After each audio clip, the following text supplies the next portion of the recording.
캐나다 석유산업 중심지 알버타주가 에너지 가격이 급등하면서 지난 2021-22 회계연도에 39억 달러 깜짝 흑자를 냈습니다. 6년간 연속 재정 적자의 사슬에서 벗어났습니다. 애초 2021-22 회계연도 예산 편성을 하면서 알버타주는 182억 달러 적자를 예상했습니다. 러시아가 우크라이나 침공을 시작한 2월 24일에 예정된 3분기 업데이트에서 유가 상승 움직임이 보이자 적자 예상치를 32억 달러로 크게 하향 조정했습니다. 그러다 유가가 배럴당 100달러를 상회하면서 돈방석에 앉은 것입니다. 지난 회계연도 예산을 짜면서 유가를 배럴당 46달러로 책정했습니다. 회기동 중 팬데믹 방역 규제 해제로 경제가 활성화되고 우크라이나 전쟁으로 유가가 급등하기 시작했습니다. 지난 회계연도 평균 유가는 배럴당 77달러로 애초 예상보다 31달러 높은 가격을 기록했습니다.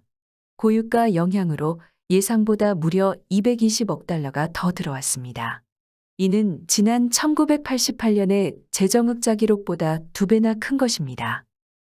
알버타는 캐나다에서 가장 큰 석유 생산지이고 세계에서 세 번째로 큰 오일 샌드의 본거지입니다. 그동안 기후변화 대처를 위한 탄소 중립과 그린에너지 정책 등으로 천덕꾸러기 신세였던 화석연료가 미국 유럽의 에너지난으로 다시 각광받으면서 갑자기 알버타가 예전처럼 짭짤한 수입을 올릴 수 있게 되었습니다. 주정부의 오일머니가 쏟아져 들어오자 이 돈을 어떻게 쓸 것인가에 대해 여러 의견들이 나오고 있습니다.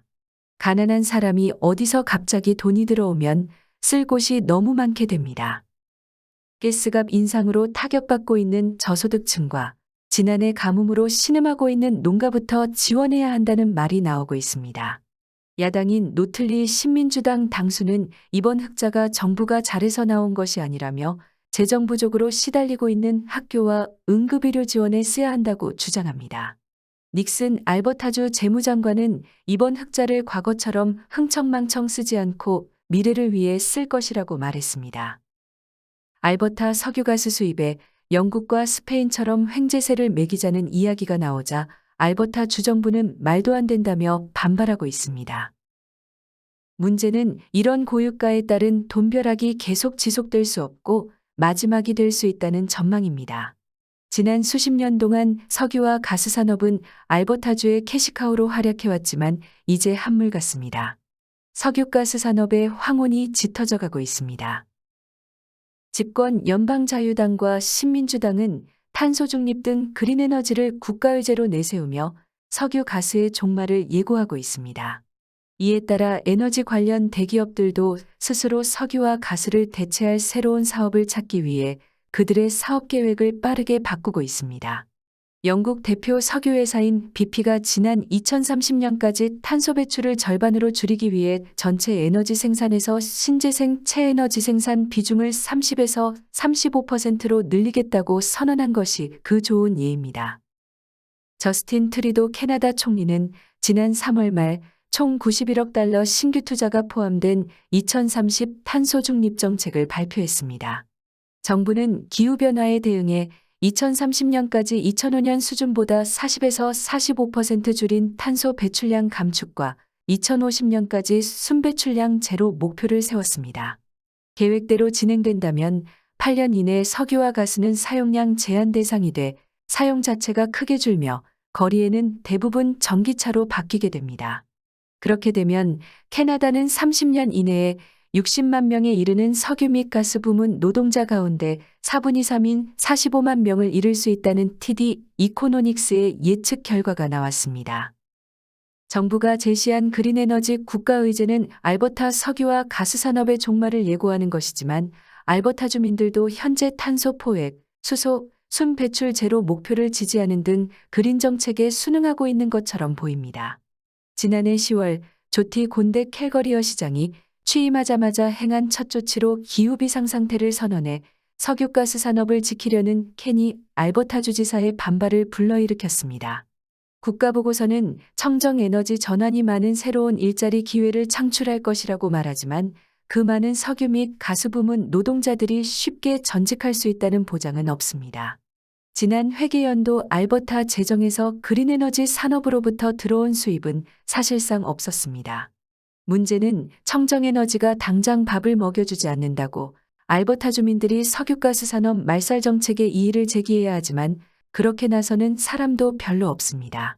지구온난화를 막기 위해 그린에너지를 추구한다는 것이 사람들에게 어필되는 화려한 정책이지만 많은 알버타 노동자들에겐 밥그릇이 날아가게 되는 일입니다. 누구나 깨끗한 에너지로 대체되기를 희망합니다. 하지만 정책 위반자들이나 환경론자들은 깨끗한 에너지 도입으로 잃어버린 돈이 얼마나 되고 어떻게 만회할 수 있는 것인가에 대해선 말하지 않습니다. 그린에너지 정책의 목표가 터무니없이 모호하지만 의의를 다는 사람은 별로 없습니다. 그것은 알버타에게만 해당되는 질문이 아닙니다. 자유당의 연방정부는 종종 오타와가 석유와 가스 수입으로부터 큰 이익을 얻어왔는다는 것을 잊은 것처럼 보입니다. 지난 2007년부터 2019년 사이 알버타 석유가스 산업이 연방정부 재정에 기여한 금액이 561억 달러나 됩니다. 해마다 40억 불을 연방재정에 보낸 알버타 석유 산업은 제대로 인정받지 못하고 천덕꾸러기 취급을 받고 있습니다. 가스값 상승으로 혼이 난 바이든 미국 대통령은 최근 그린에너지에 대해 잘 언급하지 않고 있습니다.